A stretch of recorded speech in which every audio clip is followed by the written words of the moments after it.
Assalamualaikum warahmatullahi wabarakatuh.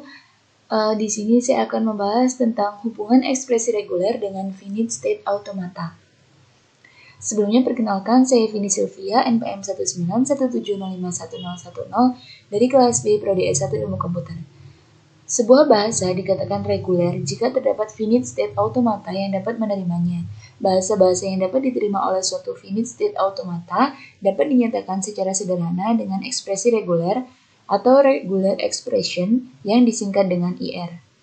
Diagram hubungan IR dan FSA. Nah, jadi ini NFA diubah menjadi DFA, DFA diubah menjadi ekspresi reguler, dan ekspresi reguler diubah menjadi NFA dengan IMOV. Lalu kembali lagi ke NFA. Hubungan ekspresi reguler dan FSA seperti NFA dan DFA.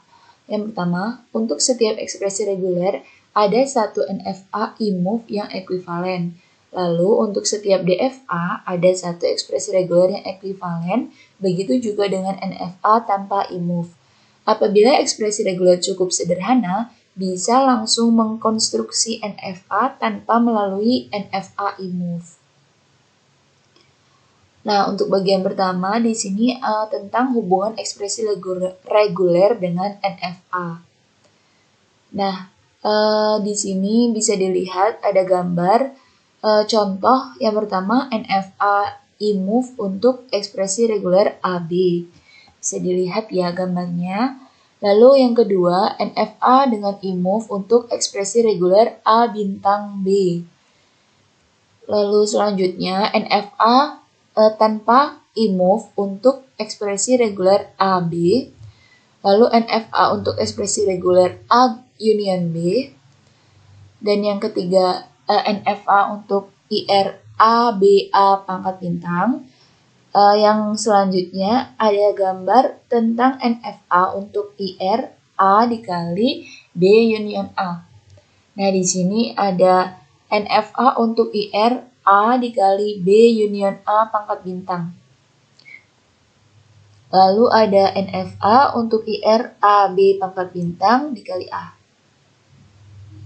Nah, di sini ada NFA untuk IR A dikali B A pangkat bintang. Gambarnya bisa dilihat. Lalu ada NFA untuk IR A B pangkat bintang. Nah, untuk bagian kedua, kita akan mempelajari tentang menentukan ekspresi reguler dari NFA ke DFA. Nah, bisa dilihat ini ada contoh soalnya. Ada 3 state, Q0, Q1, Q2. Q0 sebagai state awal, Q2 sebagai final state. Q0 memiliki input 1 ke dirinya sendiri, 0 ke Q2, dan seterusnya. Untuk mengubahnya, langkah-langkah yang perlu dilakukan yang pertama, cari input yang menuju state final Q2, yaitu 0 atau 10 pangkat bintang 1. Perhatikan input yang diterima state final atau Q2 lainnya. Selain 0, terdapat input 1 dalam jumlah berapapun, atau bisa ditulis 1 pangkat bintang, akan tetap di Q2.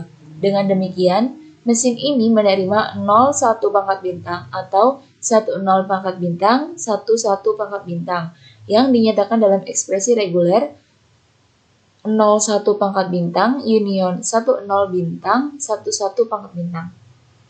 Nah, untuk soal yang kedua ada 5 state, Q0 sebagai state awal, Q1, Q3, Q4, Q2 sebagai final state. Dan bisa Anda lihat untuk transisinya pada gambar. Nah, langkah-langkahnya yang pertama, cari input yang menuju state final atau Q3 dan Q2. Di sini Q3 itu AB, Q2 AA. Lalu langkah kedua, perhatikan input yang diterima state final atau Q3 dan Q2 lainnya. Itu Q3 inputnya itu ada A pangkat bintang, Q2 B A pangkat bintang, B pangkat bintang. Lalu gabungkan Q3 pada langkah 1 dan langkah 2 serta Q2 pada langkah 1 dan langkah 2. Sehingga dengan demikian mesin dapat menerima A, B, A pangkat bintang yang dinyatakan dengan ekspresi reguler A, B, A pangkat bintang, union A, B, A pangkat bintang, B, pangkat bintang. Bagian yang ketiga akan membahas tentang membentuk mesin DFA. Membuat mesin DFA dari pembentuk bahasa. Langkah yang pertama dilakukan adalah merancang mesin DFA yang menerima bahasa yang berupa semua string yang berakhiran 00 dengan diketahui dari sigma itu 0,1. Langkah-langkahnya, yang pertama tentukan ekspresi regulernya. Setelah itu, gambarkan mesin NFA-nya terlebih dahulu untuk memudahkan menggambar DFA-nya. Langkah yang selanjutnya, lakukan ekuivalensi NFA dan DFA dengan terlebih dahulu mendaftarkan transisi dari NFA. Bisa dilihat pada tabel tersebut. Nah, ini adalah gambarnya. Dan langkah keempat, cek dengan untai atau string yang harus bisa diterima oleh mesin itu seperti 00, 10, 000, 0100, dan seterusnya. Nah, itulah tadi pembahasan dari saya. Saya akhiri. Wassalamualaikum warahmatullahi wabarakatuh.